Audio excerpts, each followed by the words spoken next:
श्री शिवाय नमस्तुभ्यम। हर हर महादेव।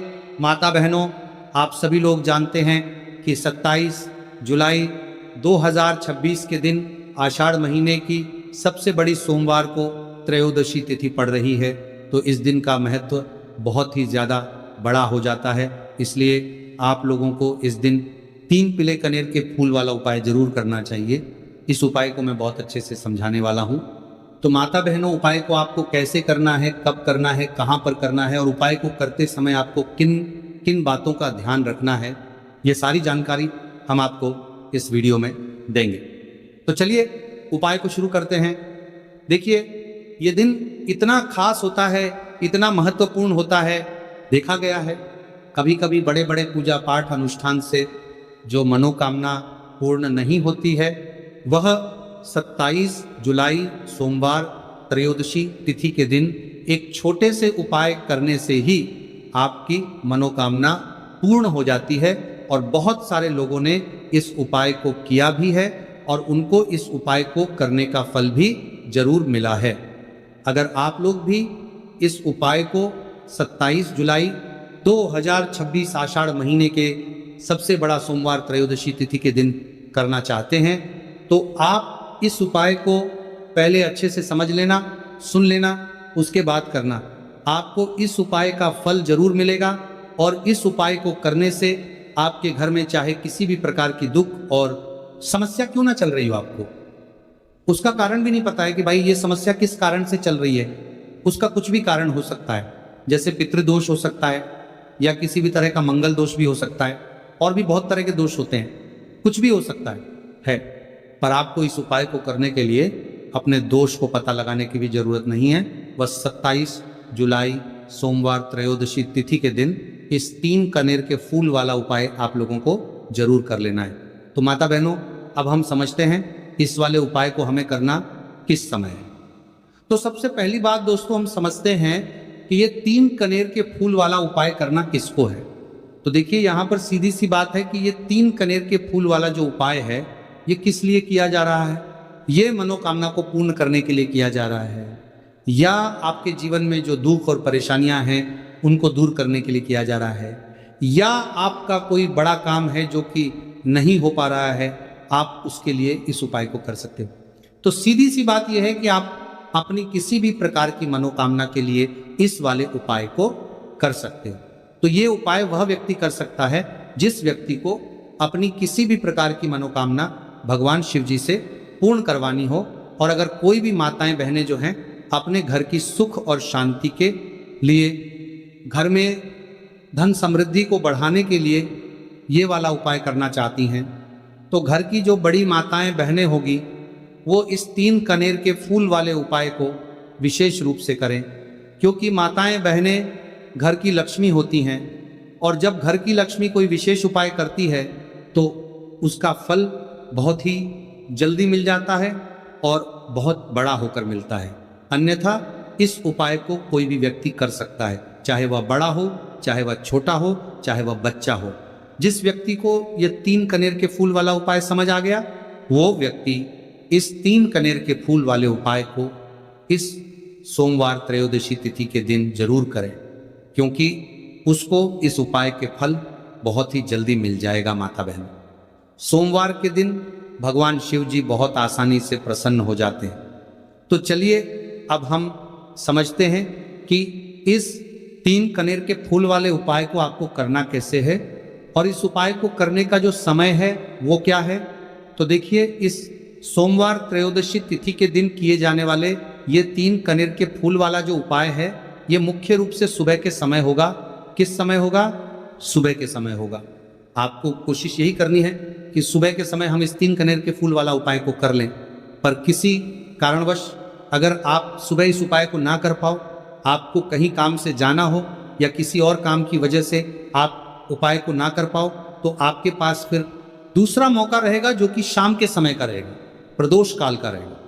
अब भाई, प्रदोष काल का समय भी एक बहुत ही लोगों के मन में प्रश्न बन जाता है कि भाई ये समय होता कब है, कितने बजे से लेकर कितने बजे ये समय होता है, ताकि हमें उपाय के लिए जो है करने का समय पता लग जाए। तो हम आपको बता दें कि प्रदोष काल का जो एक समय होता है, शाम का समय होता है, शाम के 6:00 बजे से लेकर शाम के 7:00 बजे के बीच का इस समय में आप उपाय को करेंगे तो आपको उस उपाय का ज़रूर फल मिलेगा। तो शाम के 6:00 बजे से लेकर शाम के 7:00 बजे के बीच में आप लोग इस 3 कनेर की फूल वाले उपाय को कर सकते हो। अगर आप लोग 7 या रात 8:00 बजे तक भी उपाय को करोगे तो भी चल जाएगा, और इससे भी थोड़ा देर हो जाती तो भी आप उपाय को कर सकते हो, क्योंकि 20 जुलाई 2026 सोमवार त्रयोदशी तिथि का बहुत शुभ दिन माना गया है, और यह दिन बहुत ही कम आता है पूरे साल भर में। इसीलिए जब आपको मौका मिल जाए, जब आप इस उपाय को ज़रूर कर लेना। कोई भी उपाय हो आप कभी भी कर सकते हो। सोमवार त्रयोदशी तिथि के दिन बस कोशिश करना कि समय के थोड़ा अंतर्गत ही कर लो, पर किसी कारणवश अगर ना कर पाओ तो फिर आप थोड़ा देरी से भी कर सकते हो, आपको उपाय का फल ज़रूर मिलेगा।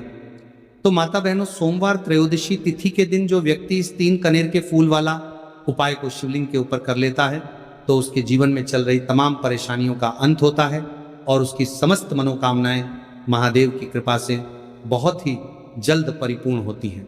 तो चलिए जानते हैं बहुत ही खास उपाय के बारे में, लेकिन उससे पहले एक प्रार्थना है। अगर आप चैनल पर नए हैं तो कृपया चैनल को सब्सक्राइब अवश्य कर लें और कमेंट बॉक्स में श्री शिवाय नमस्तुभ्यम हर हर महादेव जरूर टाइप कर देना। तो देखिए, ये सोमवार त्रयोदशी तिथि हमारे लिए बहुत ही खास है, तो इस दिन कुछ बहुत ही खास उपाय आपको जरूर करना चाहिए। यह उपाय आपके जीवन में सुख समृद्धि की वृद्धि करते हैं। माता लक्ष्मी की कृपा आपके जीवन में होती है। आपका चाहे जितना भी दुर्भाग्य चल रहा हो, मैं कहता हूं कि अगर आप इस सोमवार त्रयोदशी तिथि के दिन 3 कनेर के फूल वाला उपाय कर लेते हैं तो आपका सारा दुर्भाग्य महादेव की कृपा से बहुत ही जल्द सौभाग्य में बदल जाएगा है। तो चलिए जानते हैं गुरुजी द्वारा बताए गए सबसे पहले उपाय के बारे में। देखिए, इस उपाय के लिए आपको सिर्फ 1 लोटा जल ले लेना है और 3 कनेर के फूल ले लेने हैं। सोमवार त्रयोदशी तिथि के दिन किए जाने वाला यह सबसे अचूक और सबसे खास उपाय है, इसीलिए आपको 3 कनेर के फूल कहीं से भी ले लेने हैं। 3 कनेर के फूल आप चाहे तो फूलों की दुकान से ले लें, या फिर आपको नहीं मिल पाते हैं तो शिवलिंग के ऊपर जो कनेर के फूल चढ़े हैं उनको उठाकर जल से शुद्ध करके फिर आप उसका भी इस्तेमाल कर सकते हैं। देखिए, आप जो जल लेंगे वो आपको तांबे के पात्र में लेना है और अपने किचन से लेना है। अब सिर्फ ये 2 सामग्री लेकर आपको शिवालय पहुंच जाना है। माता बहनों, इस उपाय को आप सुबह करना चाहे तो सुबह कर ले और शाम को करना चाहे तो शाम को कर ले। पूरे दिन में किसी भी समय आप इस उपाय को कर सकते हैं। अब देखिए, शिवालय पहुंचने के बाद सबसे पहले आपको एक काम करना है कि आप दक्षिण दिशा में बैठ जाइए और उत्तर दिशा की तरफ अपना फेस कर लीजिए। अब आप जो 3 कनेर के फूल लेकर आए हैं, इनमें से आपको एक एक कनेर का फूल शिवलिंग में जो महादेव का परिवार होता है उसमें समर्पित करते जाना है। देखिए, पहले फूल आपको शिवलिंग में जो दाहिने साइड वाला कोण होता है, जिसे श्री गणेश जी का स्थान कहते हैं, वहाँ पर ये पहला कनेर का फूल समर्पित कर देना है और श्री शिवाय नमस्तुभ्यम मंत्र का स्मरण कर लेना है। और फिर दूसरा कनेर का फूल आपको श्री कार्तिक जी वाले स्थान में समर्पित कर देना है और श्री शिवाय नमस्तुभ्यम मंत्र का स्मरण कर लेना है। फिर तीसरा कनेर का फूल आपको माता अशोक सुंदरी वाले स्थान में समर्पित कर देना है और श्री शिवाय नमस्तुभ्यम मंत्र का स्मरण करना है। देखिए, जलधारी के बीच वाला जो स्थान होता है वह माता अशोक सुंदर का स्थान कहलाती है और यहीं पे आपको तीसरा कनेर का फूल समर्पित कर देना है। इसके बाद इस शिवलिंग से 2 फूल आपको और लेना है, क्योंकि हमारे पास मात्र 3 ही फूल थे ना, तो ले लिया। फिर चौथा कनेर का फूल आपको माता पार्वती के हस्त कमल में समर्पित कर देना है। देखिए, शिवपिंडी जिस स्थान पर रखी रहती, यानी शिवलिंग जिस स्थान पर जुड़ा रहता है, उस पूरे गोल गोल वाले स्थान को माता पार्वती का हस्त कमल कहते हैं। और चौथा कनेर का फूल आपको यहीं पर समर्पित करना है और श्री शिवाय नमस्तुभ्यम मंत्र का स्मरण कर लेना है। इसके बाद आपको 5वां कनेर का फूल शिवलिंग के ऊपर समर्पित कर देना है और महादेव से अपनी मनोकामना बोल देनी है। देखिए, ये उपाय उन लोगों को करना है जिनकी कोई विशेष मनोकामना है जो अभी तक परिपूर्ण ही नहीं हो पा रही है। बहुत सारे उपाय कर चुके हैं, बहुत सारे टोटके कर चुके हैं। तो मैं कह रहा हूं कि ऐसे लोगों को ये विशेष उपाय सोमवार त्रयोदशी तिथि के दिन जरूर करना चाहिए। पांचवा, फूल समर्पित करते हुए यानी शिवलिंग के ऊपर रखते हुए आपको अपनी मनोकामना बोल देनी है और यह फूल शिवलिंग के ऊपर समर्पित कर देना है। अगर आप शिव परिवार के बारे में नहीं जानते हैं तो सामने स्क्रीन पर आपको एक पिक्चर दिखाई जा रही है। इसमें पूरा शिव परिवार दिखाया जा रहा है कि कहाँ गणेश जी का स्थान होता है, कहाँ कार्तिकेय जी का स्थान होता है या फिर कहाँ माता अशोक सुंदरी का स्थान होता है। सारे स्थान आपको दिखाई जा रहे हैं। इनमें से जो भी स्थान में अभी आपको फूल समर्पित करते हुए दिखाया गया है उसी स्थान पर आप फूल समर्पित कर दीजिएगा। अब इसके बाद आप जो एक लोटा जल लेकर आए उसको पहले श्री गणेश जी वाले स्थान में थोड़ा सा समर्पित कर दीजिए और श्री शिवाय नमस्तुभ्यम मंत्र का स्मरण कर लीजिए। फिर थोड़ा सा जल आप श्री कार्तिकेय जी वाले स्थान में समर्पित कर दीजिए और श्री शिवाय नमस्तुभ्यम मंत्र का स्मरण कर लीजिए। फिर थोड़ा सा जल आप माता अशोक सुंदरी वाले स्थान में समर्पित कर दीजिए और श्री शिवाय नमस्तुभ्यम मंत्र का स्मरण कर लीजिए। फिर थोड़ा सा जल आप माता पार्वती के हस्त कमल में समर्पित कर दीजिए और श्री शिवाय नमस्तुभ्यम मंत्र का स्मरण कर लीजिए। इसके बाद बचा हुआ पूरा जल आप शिवलिंग के ऊपर लगातार समर्पित करते जाइए तथा शिव महापुराण के मूल मंत्र श्री शिवाय नमस्तुभ्यम का कम से कम 21 बार स्मरण कर लीजिए। शिवलिंग के ऊपर जल समर्पित करते हुए आपको कम से कम 21 बार श्री शिवाय नमस्तुभ्यम मंत्र का स्मरण करना है।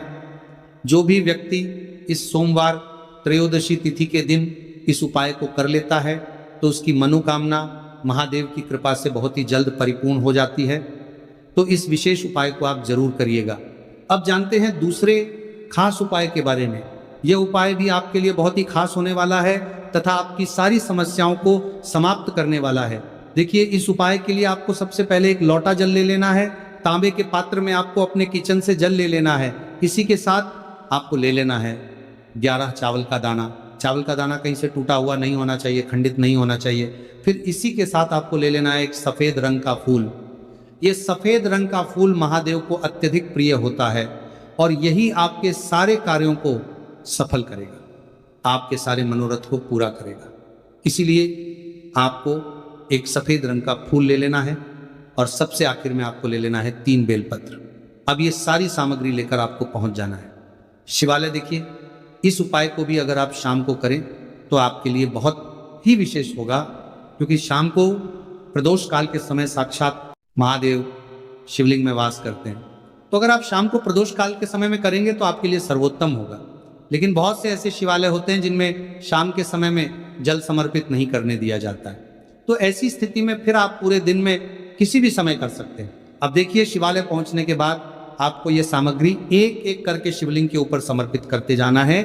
सबसे पहले आप 21 चावल का दाना शिवलिंग के ऊपर समर्पित करिए। श्री शिवाय नमस्तुभ्यम मंत्र का स्मरण करिए। फिर आप जो एक सफेद रंग का फूल लेकर आए हैं उसको शिवलिंग के ऊपर समर्पित करिए और श्री शिवाय नमस्तुभ्यम मंत्र का स्मरण करिए। फिर इसके बाद आप जो 3 बेलपत्र लेकर आए हैं उसको भी शिवलिंग के ऊपर समर्पित कर दीजिए और श्री शिवाय नमस्तुभ्यम मंत्र का स्मरण करते हुए आपके जीवन का जो भी कार्य बना है, नहीं रहा है, आप अपना कोई कार्य सफल करना चाहते हैं। मान लीजिए आप नौकरी के लिए बहुत सालों से प्रयास कर रहे हैं लेकिन आपकी नौकरी नहीं लग पा रही है, या फिर आप अपने व्यापार को बढ़ाने के लिए बहुत प्रयास करते हैं, बहुत मेहनत करते हैं, लेकिन आपके व्यापार में लगातार घाटा हो रहा है, या फिर आप अपना मकान लेना चाहते हैं, जमीन लेना चाहते हैं, या फिर अपना कोई भी कार्य आप सफल करना चाहते हैं और उस कार्य में आपको सफलता नहीं मिल पा रही है, तो गुरुजी ने कहा कि आपको उस कार्य की सफलता के लिए महादेव से प्रार्थना कर लेनी है। और फिर उसके बाद सबसे आखिर में आप जो ये लोटा जल लेकर आए हैं इसको धीरे धीरे शिवलिंग के ऊपर समर्पित करते जाइए तथा लगातार शिव महापुराण के मूल मंत्र श्री शिवाय नमस्तुभ्यम का स्मरण करते जाइए। यह उपाय आपके जीवन में सोई हुई किस्मत को चमका देता है, आपके सारे दुर्भाग्य को समाप्त कर देता है। तो चलिए अब जानते हैं तीसरे खास उपाय के बारे में। यह उपाय आपके जीवन में धन धान्य की वृद्धि करने के लिए है। इस उपाय के लिए आपको सिर्फ एक दीपक ले लेना है। दीपक आप चाहे तो मिट्टी का ले लें या फिर आप अपने घर पर शुद्ध आटा मारकर उसका भी दीपक तैयार कर सकते हैं। बस दीपक में आपको शुद्ध देसी घी का प्रयोग करना है और साथ साथ लंबी रुई की बत्ती का प्रयोग करना है। लंबी रुई की बत्ती का प्रयोग हम लोग अपने जीवन में धन धान्य की वृद्धि के लिए करते हैं, अपने जीवन में व्यापार को बढ़ाने के लिए करते हैं तथा अपने वंश को बढ़ाने के लिए करते हैं। इसी के साथ आपको थोड़े से चावल के दाने ले लेने हैं और ये सारी सामग्री लेकर आपको पहुंच जाना है किसी भी बेलपत्र के वृक्ष के नीचे। आप देखिए, बेलपत्र के वृक्ष के नीचे पहुंचकर आपको सबसे पहले ये चावल के दाने वहीं पर थोड़े से डाल देने हैं और फिर इन्हीं चावल के दोनों के ऊपर आपको ये दीपक रख लेना है और इस दीपक की बत्ती का मुख आपको उत्तर दिशा की तरफ रखते हुए इस दीपक को आप प्रज्वलित कर लेंगे। दीपक प्रज्वलित करने के बाद आपको कम से कम 11 बार या 21 बार या 108 बार श्री शिवाय नमस्तुभ्य का स्मरण कर लेना है तथा महादेव से और माता पार्वती से प्रार्थना कर लेने की, मेरे जीवन में जो धन की समस्या चल रही है, मेरे जीवन में जो दुर्भाग्य बना हुआ धन की वजह से मैं अपना कोई कार्य नहीं कर पा रहा हूँ, धन की वजह से जो भी आपके जीवन में समस्या चल रही है उसको दूर करने की महादेव से और माता पार्वती से प्रार्थना करते हुए फिर आप वापस अपने घर आ जाइए। गुरुजी अपनी शिव महापुराण की कथा में बता चुके हैं कि जो भी व्यक्ति सोमवार इस दीपक को प्रज्वलित करना प्रारंभ कर देता है तो सिर्फ 3 या 5 सोमवार ही इस उपाय को करने के बाद उसके जीवन में कहीं ना कहीं से धन धान्य की प्राप्ति जरूर होती है और उसकी सारी आर्थिक समस्याओं का अंत होता है। कोई काम करता भी है तो उसमें सफल नहीं हो पा रहा है, तो विशेष ये उपाय उसी व्यक्ति को करना है। देखो, इस उपाय के लिए आपको क्या क्या सामग्री लेना होगी। सबसे पहले तांबे का एक पात्र लेना, उसके अंदर घर से आपको जल भरना है। अब इसी जल के अंदर आपको लाल चंदन डालना है, एक चुटकी डालें, थोड़ा ज्यादा डालें, जितना आपको डालना है आप डालें। लाल चंदन जो होता है वो तेज की वृद्धि करता है, शुभ होता है, और हो सके तो लाल रंग के कपड़े पहन करके अगर आप ये उपाय करेंगे ना तो और भी शुभ होगा। ये लाल चंदन मिश्रित जल आपको क्या करना है, आपको जाना है किसी भी बेलपत्र के पेड़ के, वहां पर सुबह से लेकर के शाम तक आप ये उपाय कर सकते हैं। कल रविवार की प्रदोष व्रत पर सुबह से लेकर के शाम तक आप बेलपत्र के पेड़ के वहां पर जाना, उत्तर मुखी होकर आपके जीवन के अंधकार दूर हो। जो भी आप स्मरण करेंगे, आप लेट उठते हैं, आपसे कोई कार्य बनता नहीं है, आपके जीवन में रोग बहुत ज्यादा है, तो भी आप ये उपाय करेंगे तो आपको उसका स्मरण करना है कि यह समस्या मेरी महादेव आपको दूर करना है। ऐसी कामना करते हुए आपको ये जो जल है श्री शिवाय नमस्तुभ्यम का स्मरण करते हुए यह पूरा जल आपको बेलपत्र के पेड़ की जड़ में आपको अर्पित कर देना है। बहुत ही आसान उपाय है और यह उपाय हर कोई कर सकता है, तो यह मौका आपको गंवाना बिल्कुल भी नहीं है। यह हो गया दूसरा उपाय। अब हम बात करते हैं अंतिम उपाय की, तीसरे उपाय की। देखो, यह उपाय बहुत ज्यादा खास है। शिवलिंग पर चढ़ा जल 3 जगह आपको लगाना है, आपके शरीर में, और आपकी बीमारी दूर हो जाएगी। देखो, अगर आपको कोई बीमारी हो गई और बार बार आप डॉक्टर को दिखा रहे हैं, डॉक्टर ने बोला 5-10 दिन अगर आराम नहीं होगा तो आप एडमिट हो, या आपके शरीर में कोई रोग है जो कई दिनों से है और आप चाहते हैं कि वो रोग आपका दूर हो जाए, तो ये रोग आपका निश्चित तौर पर दूर होगा। बहुत ही आसान सा उपाय है, घर का कोई भी व्यक्ति ये उपाय कर में तबा के, क्या कुछ DNT1 कर का कोई भी व्यक्ति ये उपाय कर में तो ये रोग है सकता है, ये रोगी व्यक्ति भी ये उपाय कर सकता है। मात्र तांबे के पात्र के अंदर 1 लोटा जल लेना है और आपको आज के दिन यानी व्रत के दिन आपको जाना है भगवान शिव के मंदिर में। और अब आपको क्या करना, इस उपाय को समझना, 1 लोटा जल है। अब आपको भगवान शिव के शिवलिंग पर सबसे पहले गणेश जी के स्थान पर, कार्तिकेय जी के स्थान पर, मां माता अशोक सुंदरी वाले स्थान पर, पार्वती माता के हस्तकमल पर, फिर भगवान शिव के शिवलिंग पर आपको अर्पित कर देना है। जैसे ही जल जलाधारी के वहां पर आएगा ना, वो जल आपको झेल लेना है। ठीक है, जल झेल लिया आपने। अब आपको क्या करना है, महादेव से प्रार्थना करना है कि यह बीमारी दूर करने के लिए मैं मेरे घर पे लेकर के जा रहा हूं इस व्यक्ति को। यह व्यक्ति जो है यह बीमार है, इसकी जो परेशानी है ये आपको दूर करनी है। ऐसी कामना करते हुए आपको घर पर लेकर के आ जाना है। जो भी व्यक्ति बीमार है वो खुद स्वयं उस जल को छुए और उसे 3 जगह लगाना है। एक सबसे पहला नाभि पर लगाना है, शिवलिंग पर जड़ जल। फिर दूसरा जो है मस्तक सिर पर, जहां पर हम तिलक करते हैं ना बीचों बीच में, यहां पर आपको जल लगाना है। और तीसरा जो है सिर पर आपको जल लगाना है। देखो, यहां पर एक चीज समझना, जब नाभि पर आप मणिपुर चक्र में आप जल लगाएंगे, थोड़ा सा जल वहां पर लगाना। फिर उसके बाद जब दूसरा आज्ञा चक्र में आप जब जल लगाओगे ना, तो 3 त्रिपुण में दूर होना शुरू हो जाएगी।